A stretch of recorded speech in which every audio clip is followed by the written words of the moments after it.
Hello everyone, I'm afraid you're stuck with me today. Gonzo's busy. So when Gonzo told me he was busy and asked me to do the forum channel video for today, I said absolutely, not a problem, I will sort that. And I thought I better keep up the Gonzo theme over here. So what we're going to do, first of all, it needs to go up at 8:30. So here I am, first thing in the morning, having breakfast earlier than I would like, getting ready earlier than I would like to get this video up on the forum channel.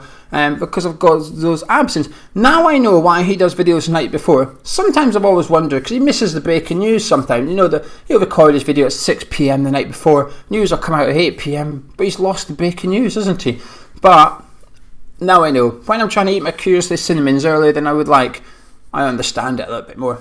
Second of all is the channel sponsor. He normally has the intro for ETC Sports. He has the logo on the screen during the video. I don't have it on my computer, so this video, as always, is in collaboration with the channel sponsors ETC Sports. A massive thank you for them for their support for the whole calendar year. If you or you know anyone that needs to get their playing surface redone or a new playing surface, whether it's a tennis court or so on and so forth, please get in touch with these guys or recommend them to your friends as well. They're fantastic supporters of the channel and we greatly appreciate it. Third of all, possibly the most important, he likes to make a couple of jokes, doesn't he?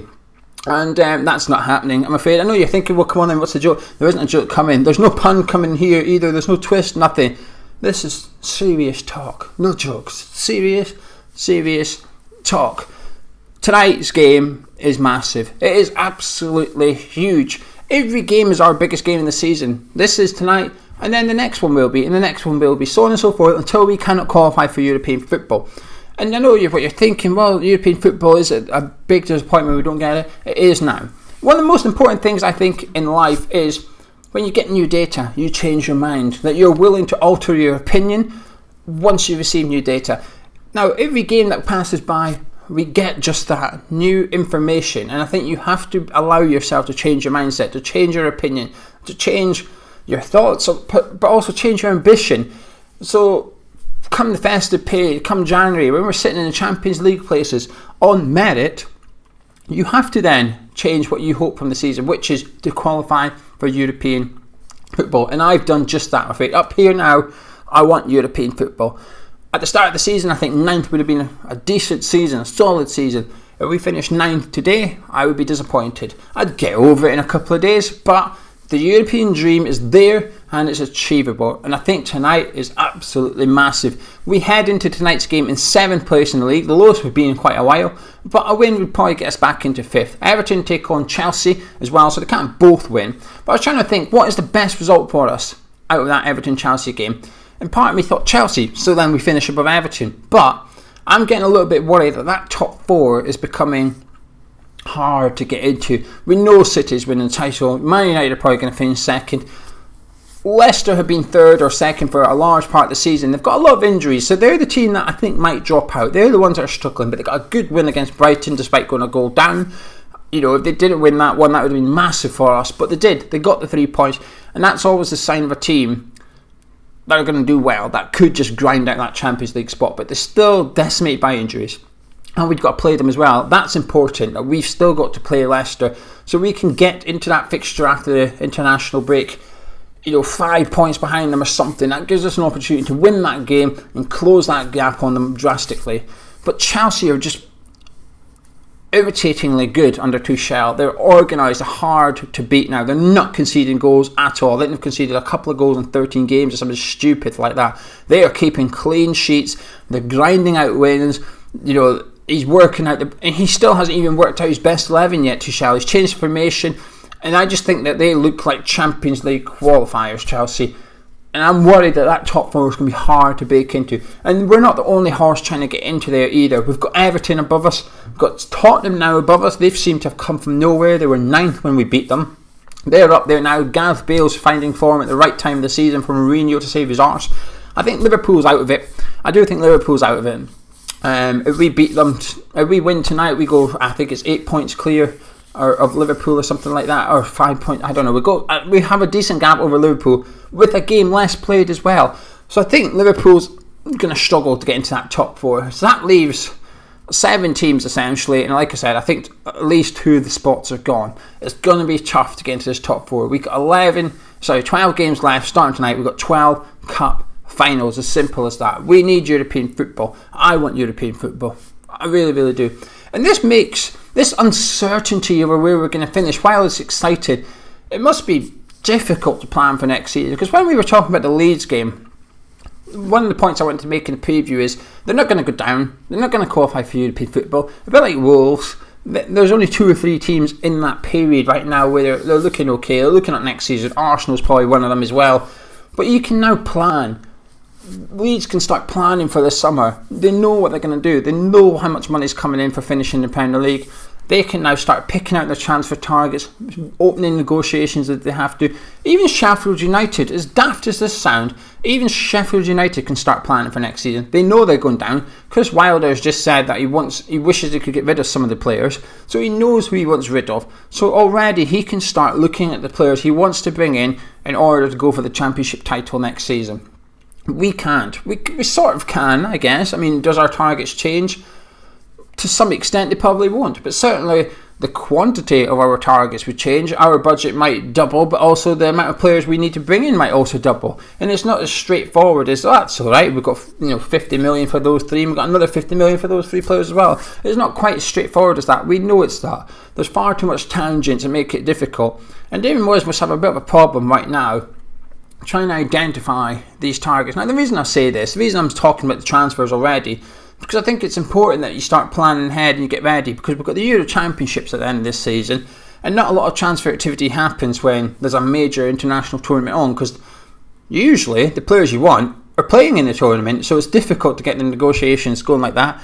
It's hard in usual normal circumstances to get them to come back, like to do a medical or anything like that. You can sometimes use the international camp for it, but not every team wants to do that. They want to use their own facilities, blah, blah, blah, understandably. But you add COVID into the situation as well, and the travel restrictions. The one good thing is, though, if it is held predominantly in England, or most of it's held in England, it might just give the English teams a slight advantage. You want a Czech Republican player? Great, he's just based 100 miles away. You can go there with permission and get started. But the reason I talk about transfers, there's a lot of transfer rumours happening at the minute around West Ham. As always, 90% are rubbish. I mean, January transfer window is the prime example of why you cannot believe transfer rumours too much, because we got linked to 28 strikers and signed none of them. So all these journalists and so on and so what told us we're after these 28 strikers. We're looking at 28 strikers. And that's plausible. We probably were scouting 28 strikers. We should be scouting 28 strikers. But there's no way Moyes was interested in all 28. But anyway, got linked with 28 and brought in none. So all that sort of fanfare, if you like, all that smoke and mirrors was just that, smoke and mirrors, because Moyes sat on his money, and he warned us at the start of the window, we're only bringing someone if we get the right guy along. So he knows who he wants to bring in. And I just wonder if European football or no European football would alter the transfer strategy at West Ham this season. And I think it would. I think it absolutely 100% would, because you may be looking at 1 or 2 players. We got sort of told yesterday, if you like, that Anderson and Lanzini are on the transfer list. If we qualify for European football, do not be surprised if suddenly David Moyes is looking at one of them thinking, actually, for the little money I'll get, I'm better off just keeping him here and using him for that European tournament. I think the Champions League would, while it would be good for us financially and as a brand, it would be a massive achievement, it would make it difficult with squad rotation, because you'd have to play your first 11. You absolutely would have to play your first team in the Champions League. And it's not just West Ham, Man City, Man United, whoever, and Liverpool, whenever they play Champions League football, they put out their first 11. They sometimes rotate in the league. I'm not sure we're good enough to do that. I'm not sure we're good enough to go wherever, go to Germany, put out your first 11, and then on the Saturday afternoon you've got a game, away to Wolves. We're not good enough to say, alright, well, we'll rest Ogbonna, we'll rest Declan Rice, and we'll rest Michail Antonio for that one. We can't do that. So, am I saying the Europa League would be better? I think it would be easier. what's right isn't always what's best, I think. And it would be more fun as a football fan being in Champions League. And of course, as a football club, you're dreaming of that. You're dreaming of all that money that comes with it. And I would expect if we did somehow qualify for the Champions League, I'd expect to see a substantial transfer kitty handed to David Moyes. I would expect to see big signings as well. And it doesn't necessarily have to be expensive signings. You know, Soufal is a prime example. 5-6 million we paid for him, and look at how good he is. Look how good he is. There was a report yesterday in Athletic suggesting that we were a bit unsure about signing him because of his age, and we have this policy of not signing players 27 or over anymore. So when it comes to Soufal, they were a little bit hesitant. However, they got told, Prague basically told West Ham, don't worry about him. Do not worry about him. He's hard working. He's everything you want. And in the same report, it was suggesting that the training ground staff, the people that work at Rush Green, are now making up jokes about Soufal because he's there every single day. He comes in on every day off, he's in the training. They're making jokes that he needs to spend more time with his wife and kids and stuff. But I love that. I love that from Soufal. I love that from the training ground staff, to be honest with you. That's sort of... It gives you a sense of unity, doesn't it? And I'm not talking about the flag, that banner that was flowing over Anfield as they got beat by Fulham yesterday. I'm not talking about that kind of unity. But it does give you that sense of togetherness at the club right now. And we're going to need that tonight, because tonight is a massive game. Leeds United. But I tell you what, I am buzzing for it. I'm actually glad I had the weekend with no West Ham, because when you do the videos and stuff, it takes your whole day, doesn't doing one game takes up 6-7 hours if you like. It's like a full working day doing a match day when you're doing videos. So I was actually pleased to not have West Ham play Saturday, Sunday, so I had it to myself. But tonight, I'm ready. I'm ready for this football tonight. I'm looking forward to it, ladies and gentlemen. I cannot wait. Anyway, we will be live at 6:55 on the other channel, the other one, the link's in the description below, and we're live at 6:55 with our build up as always. Then we've got the watch along with Charlie. So if you're not watching the game, or you want to watch it but you don't want to listen to the commentary, mute it, tune into Charlie on YouTube, have a little chat in live chat with all the other West Ham fans. Then we'll be back with the live review immediately after. Also, if you're a patron, you've got the morning video coming right up, but you've also got the player ratings immediately after the game as well. And if you're not a patron, why not? Do you want to get involved? Check out the link in the description. It's patreon.com/Hammers Chat. You can support the channel from £3.60 per month. I'll help appreciate it. Anyway, I'm going to disappear, and I'll catch you in a bit.